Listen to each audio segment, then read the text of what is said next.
ईश्वर ने ही इस काम के लिए मुझे कहा है, मुझे भेजा है और मेरा मार्गदर्शन भी परमात्मा स्वयं कर रहे हैं। वाह वाह वाह वाह वाह, क्या बात बोली। परमात्मा ने भेजा है, प्रधानमंत्री को परमात्मा ने भेजा। भैया कैसा भेजा है? अगले जन्म में बंगाल की किसी मां के गोद से पैदा होने वाला हूं। नमस्कार। प्रधानमंत्री नरेंद्र मोदी खुद में दो बड़े भयंकर बदलाव करने वाले हैं। एक की उन्होंने घोषणा कर दी है और दूसरे के बारे में इशारों इशारों में बताया है। पहला ये कि मोदी जी अगला जन्म लेंगे। अगला जन्म मोदी जी क्यों लेंगे, कहां लेंगे, इस पर विस्तार से आपसे इसी वीडियो में बात करेंगे। लेकिन पहले दूसरे बदलाव पर बात करते हैं। मोदी जी पर यह आरोप लगता रहा है कि वे केवल अपनी सुनाते हैं और चलते बनते हैं, बात चाहे खुली जनसभा की हो या फिर संसद। मोदी जी पर यह भी आरोप लगता है कि मोदी जी थोड़ी सी भी आलोचना पर रोने लगते हैं, केवल अपनी परेशानियां गिनाते हैं। प्रधानमंत्री हैं भाई और बहनों इस देश के, जो आकर आपके सामने अपनी परेशानियां गिनाते हैं कि देखो, गाली देते हैं वो सुबह से शाम तक। इंदिरा जी को देशद्रोही कहते हैं, राजीव जी को देशद्रोही कहते हैं। मेरे परिवार के हर सदस्य के बारे में कुछ ना कुछ पूछिए ही मत क्या क्या कहते हैं। और फिर आपके सामने आके शिकायत करते हैं कि कोई उनके बारे में उनको गाली दे रहा है। एक बार गाली नहीं दी। चरित्र ही नहीं है हमारा, सभ्यता ही नहीं है हमारी। हाँ, आप काम नहीं करेंगे तो हम जरूर सवाल उठाएंगे। आपकी गलत नीतियां हैं तो हम जरूर सवाल उठाएंगे। अब तो आप रो भी पड़े हैं जनता के सामने। अब इस ऐसे कमजोर प्रधानमंत्री तो मैंने जिंदगी में नहीं देखे। मैंने तो अपनी दादी देखी है। पूरी दुनिया हमला कर रही है, गालियां दे रही है, जंग कर रही है पाकिस्तान से। अकेली औरत पाकिस्तान को तोड़ रही है दो टुकड़ों में, एक आंसू नहीं गिरता। मैं आपको बताऊं इंदिरा जी के बारे में कुछ। जिस दिन उनके बेटे की आकस्मिक मौत हुई, 33 साल का बच्चा था, उसकी मृत्यु हो जाती है, तब मैंने देखा है उन दिनों अपनी दादी को। फिर भी अगर रोती थी तो कमरे में रोती थी, जनता के सामने आती थी तो दृढ़ होके खड़े हो जाती थी। अगले दिन काम किया उन्होंने, पीछे नहीं हटी। और ये थोड़ी सी आलोचना सुन के रोने लग गए। ये तो कमजोरी है। फिर प्रियंका गांधी जैसी विपक्ष की इस शिकायत को मोदी जी ने गंभीरता से लिया है। मोदी जी ने संकेतों में ही सही खुद की आलोचना सुनने का संकेत दिया है। शर्त मात्र यह है कि आलोचना से लोकतंत्र को ताकत मिलनी चाहिए, यह भी कि आलोचना पढ़े लिखे लोगों द्वारा की जानी चाहिए।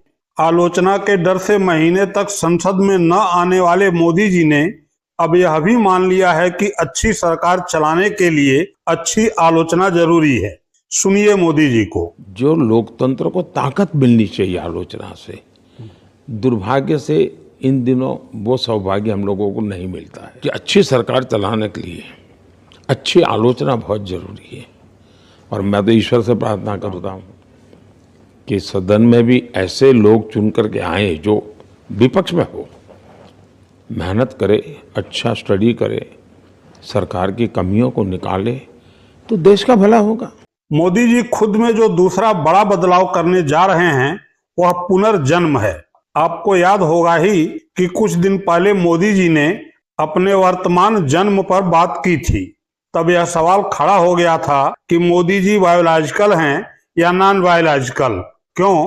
क्योंकि मोदी जी ने खुद कहा था कि उनको परमात्मा ने भेजा है।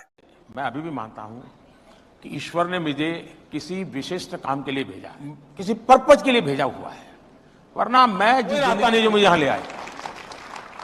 ईश्वर ने ही इस काम के लिए मुझे कहा है, मुझे भेजा है और मेरा मार्गदर्शन भी परमात्मा स्वयं कर रहे हैं। मुझे रास्ता भी परमात्मा स्वयं दिखा। मोदी जी को अपनी इस गलती का एहसास जल्दी ही हो गया और तब उन्होंने साफ भी कर दिया कि वह भी इंसान हैं और उनसे भी गलती हो सकती है। गलतियां होती होगी, मुझसे भी होती होगी, मैं भी मनुष्य हूँ, मैं कोई देवता थोड़ा। लेकिन राहुल गांधी ने उनकी एक न सुनी और जमकर आलोचना की। कि प्रधानमंत्री चमचों के सामने इंटरव्यू में खुल के कहते हैं मैं बायोलॉजिकल नहीं हूं, मैं बायोलॉजिकल नहीं हूं। जैसे आप सब हिंदुस्तान के की जनता, सारे जीव जो बायोलॉजिकल हैं, उनको नरेंद्र मोदी जी कहते हैं कि भैया आप सब बायोलॉजिकल हो, मैं बायोलॉजिकल नहीं हूं। मुझे परमात्मा ने ऊपर से भेजा है, मिशन के लिए भेजा है। अब अगर भैया सड़क पे आपको ये कोई कह दे तो आप उसे क्या कहोगे? क्या कहोगे?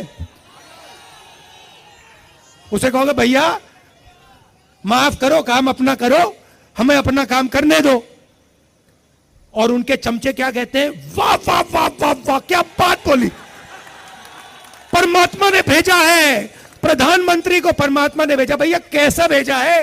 कोविड के समय कहता है थाली बजा दो, परमात्मा ने भेजा। और कोविड के समय कहते हैं लाशों की ढेर पड़ी हैं गंगा में, यहां पे यमुना पार हजारों लोग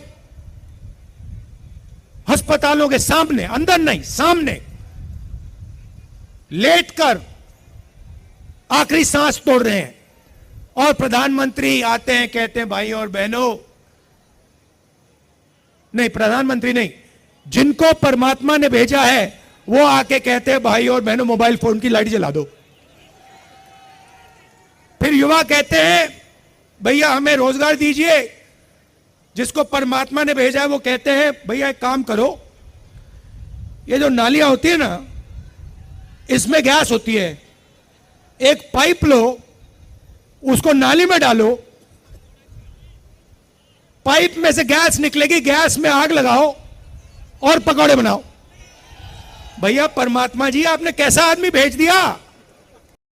राहुल गांधी की इस आलोचना से दुखी मोदी जी ने अब फाइनली निर्णय ले लिया है कि वह अब नॉन बायोलॉजिकल से बायोलॉजिकल होंगे और इसके लिए अगला जन्म लेंगे, मां के पेट से लेंगे, पश्चिम बंगाल में लेंगे। मोदी जी ने यह भी बताया है कि वह पिछला जन्म भी पश्चिम बंगाल में ले चुके हैं। विश्वास नहीं है तो खुद मोदी जी को ही सुन लीजिए। ऐसा लगता है या तो पिछले जन्म में मैं बंगाल में पैदा हुआ था, या तो अगले जन्म में बंगाल की किसी मां के गोद से पैदा होने वाला हूं। अब ये मत पूछिएगा कि मोदी जी पश्चिम बंगाल में ही क्यों पैदा होंगे, क्योंकि मुझे इसके बारे में मालूम नहीं है। आपको अगर पता है तो कमेंट बॉक्स में लिखकर मुझे भी बताइए।